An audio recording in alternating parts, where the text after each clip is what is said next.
As you can see, the wing does fly even in the stall, and he's bringing it in right like that. He just was on the edge of the stall the whole way, bringing it straight down.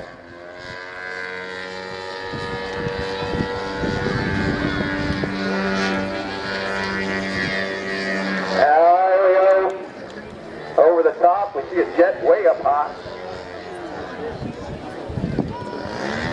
Yeah, what's he doing in our airspace, my guy? There we go. That's something that you just can't do in a real zoo.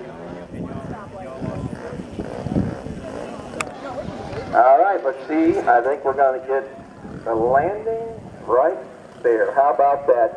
Give him a hand right there. Michael Wilkinson, what a job, what a job.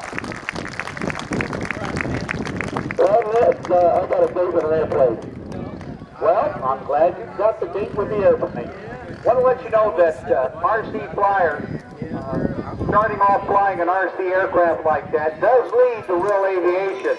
We have another performance.